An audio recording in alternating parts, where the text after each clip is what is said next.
യെശയ്യാവ് അധ്യായം 38. ആ കാലത്ത് ഹിസ്കിയാവിന് മരിക്കത്തക്ക രോഗം പിടിച്ചു.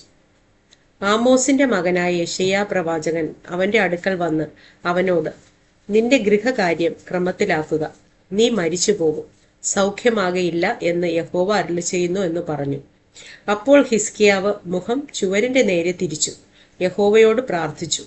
അയ്യോ യഹോവേ, ഞാൻ വിശ്വസ്തയോടും ഏകാഗ്ര ഹൃദയത്തോടും കൂടെ തിരുമുമ്പിൽ നടന്ന് നിനക്ക് പ്രസാദമായുള്ളത് ചെയ്തിരിക്കുന്നു എന്ന് ഓർക്കണമേ എന്ന് പറഞ്ഞു. ഹിസ്കിയാവ് ഏറ്റവും കരഞ്ഞു.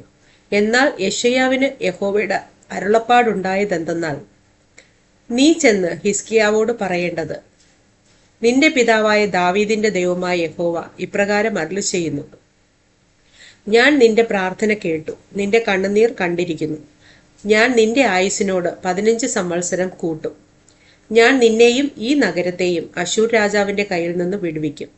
ഈ നഗരത്തെ ഞാൻ കാത്തു രക്ഷിക്കും. യഹോവ താൻ അരുളി ചെയ്ത ഈ കാര്യം നിവർത്തിക്കും എന്നുള്ളതിന് യഹോവയുടെ പക്കൽ നിന്ന് ഇത് നിനക്ക് ഒരു അടയാളമാകും. ആഹാസിന്റെ ഘടികാരത്തിൽ സൂര്യഗതി അനുസരിച്ച് ഇറങ്ങിപ്പോയിരിക്കുന്ന നിഴലിനെ ഞാൻ 10 പടി പിന്നോക്കം തിരിയുമാറാക്കും. അങ്ങനെ സൂര്യൻ ഘടികാരത്തിൽ ഇറങ്ങിപ്പോയിരുന്ന 10 പടി തിരിഞ്ഞു പോന്നു. യഹൂദ രാജാവായ ഹിസ്കിയാവിന് രോഗം പിടിച്ചിട്ട് അത് മാറി സുഖമായ ശേഷം അവൻ എഴുതിയ എഴുത്ത്, എൻ്റെ ആയുസ്സിൻ മധ്യാഹ്നത്തിൽ ഞാൻ പാതാളവാതിലകം പോകേണ്ടി വരുന്നു. എൻ്റെ ആണ്ടുകളുടെ ശേഷിപ്പും എനിക്കില്ലാതെ പോയി എന്ന് ഞാൻ പറഞ്ഞു. ഞാൻ യഹോവയെ ജീവനുള്ളവരുടെ ദേശത്ത് വച്ച് യഹോവയെ കാണുകയില്ല. ഞാൻ ഭൂവാസികളുടെ ഇടയിൽ വച്ച് ഇനി മനുഷ്യനെ കാണുകയില്ല എന്ന് ഞാൻ പറഞ്ഞു. എൻ്റെ പാർപ്പിടം നീങ്ങി ഒരു ഇടയ കൂടാരം പോലെ എന്നെ വിട്ടുപോയിരിക്കുന്നു. നെയ്ത്തുകാരൻ തുണി ചുരുട്ടും പോലെ ഞാൻ എൻ്റെ ജീവനെ ചുരുട്ടി വയ്ക്കുന്നു.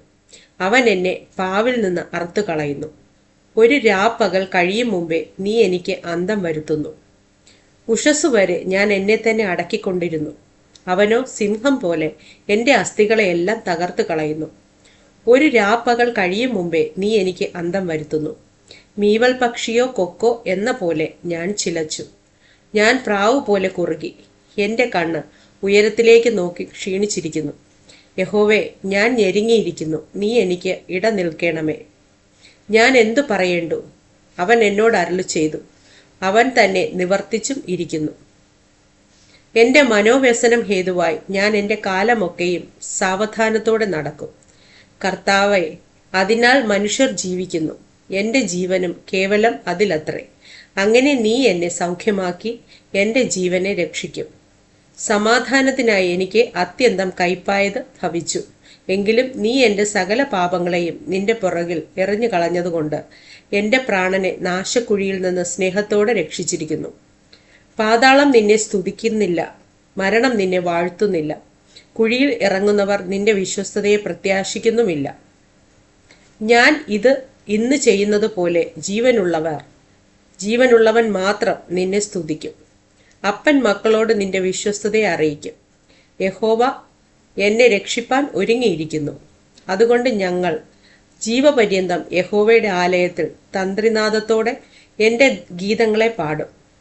എന്നാൽ അവന് സൗഖ്യം വരേണ്ടതിന് അത്തിപ്പഴക്കട്ട കൊണ്ടുവന്ന് പരുവിന്മേൽ പുരട്ടുവാൻ യെശയ്യാവ് പറഞ്ഞിരുന്നു. ഞാൻ യഹോവയുടെ ആലയത്തിൽ കയറി ചെല്ലുമെന്നതിന് അടയാളം എന്ത് എന്ന് ഹിസ്കിയാവ് ചോദിച്ചിരുന്നു.